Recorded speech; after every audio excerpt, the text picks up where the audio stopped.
Le plus grand besoin de l'Église du Dieu vivant aujourd'hui, plus grand que l'instruction, plus grand que le talent et la personnalité, ou que l'architecture même la plus remarquable, plus grand encore que l'apport de la plus haute érudition,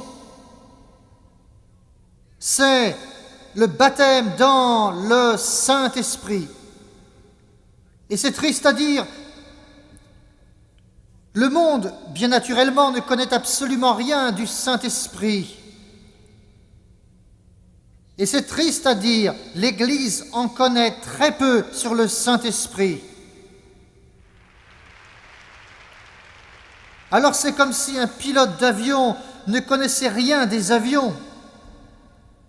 Le baptême dans le Saint-Esprit est absolument impératif pour ceux qui veulent être et faire ce que Dieu veut qu'ils fassent sur cette terre pour Jésus-Christ.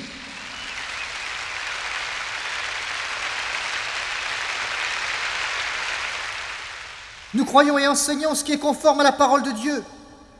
Ainsi, lorsqu'on est sauvé, il est parfaitement vrai que l'on reçoit le Saint-Esprit.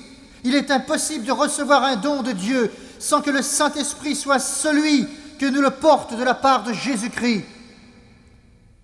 Ainsi, quand une personne dit qu'à sa conversion, elle a reçu le Saint-Esprit, elle dit la stricte vérité, c'est absolument scripturaire, théologiquement correct. Cependant, lors de sa conversion, même si c'est le Saint-Esprit qui a opéré sa régénération et est venu dans son cœur, c'est vrai, elle n'a pas été baptisée dans le Saint-Esprit. Il y a une différence entre le fait de naître de l'Esprit et celui d'être baptisé dans l'Esprit. Vous me comprenez?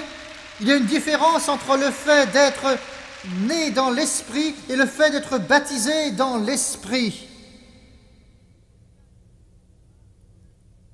Il y a une seconde œuvre qui, d'après nous, est essentielle pour l'enfant de Dieu après la conversion. Une œuvre qui doit s'opérer dans votre vie, c'est une œuvre de grâce. On ne la mérite pas, tout comme on ne mérite pas le salut. Et cette œuvre de la grâce, c'est le baptême dans le Saint-Esprit. Nous croyons que ce baptême de puissance, selon Actes 1:8, vous recevrez une puissance, celle du Saint-Esprit survenant sur vous, vient toujours à la suite du salut. En d'autres termes, vous êtes d'abord sauvés, ensuite vous recevez le baptême dans le Saint-Esprit.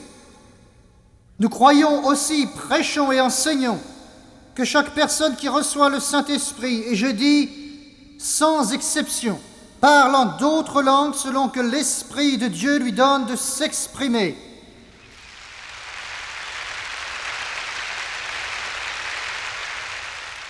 Nous croyons que si votre expérience n'a pas été accompagnée du parler en d'autres langues, vous n'avez pas vraiment été baptisé dans l'Esprit Saint. C'est franc, c'est clair. Je ne m'excuse pas, je le dis simplement. Si vous ne le voulez pas, c'est votre affaire, mais moi si.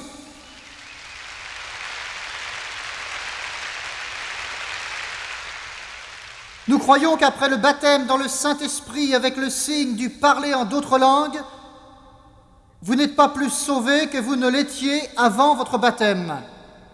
On ne peut pas être plus sauvé que lorsque Jésus nous sauve, que ce soit dans une église ou encore dans votre cuisine, à la maison, dans votre voiture, au coin de la rue, chez le coiffeur, dans le train ou au magasin, quel que soit l'endroit, quand vous êtes sauvé, vous l'êtes autant que vous pourrez jamais l'être. Le parler en langue ne sauve pas, il n'a rien à voir avec votre salut et il n'y contribue en aucun cas. Quand Jésus a versé son sang et est mort sur la croix du calvaire, et que vous êtes venus à lui et avez accepté son sacrifice, sa mort expiatoire, ce jour-là, vous avez été complètement sauvés, sauvés, sauvés. Gloire à Dieu. Vous dites, mais alors pourquoi le baptême du Saint-Esprit? À quoi ça sert? Frères, vous avez un ennemi qui s'approche de vous avec toutes les armes de l'enfer.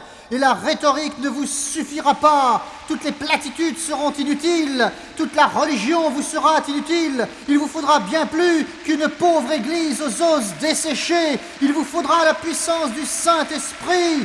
Il pour remplir votre cœur et votre vie. afin que celui qui sera en vous soit plus grand que celui qui est dans le monde.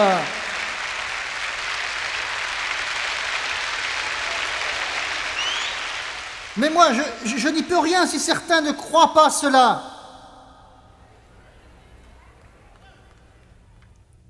Certains disent « Oh, moi, j'aime tout ce que vous faites, Jimmy Swaggart, je me sens bien, j'aime ces sensations, j'aime cette musique. Quand je suis chez moi, je vous regarde à la télévision toutes les semaines, et je pleure même, ou je me réjouis avec vous, je frappe des mains avec vous, et parfois je me lève et je marche avec vous, mais je me recule un peu quand vous vous mettez à parler du Saint-Esprit et du parler en langue. Alors je vais vous dire quelque chose, frère, écoutez-moi bien un instant.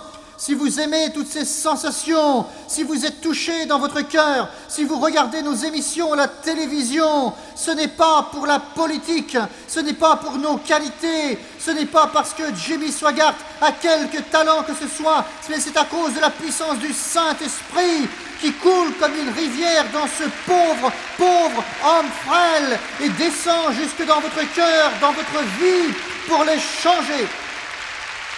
Le Saint-Esprit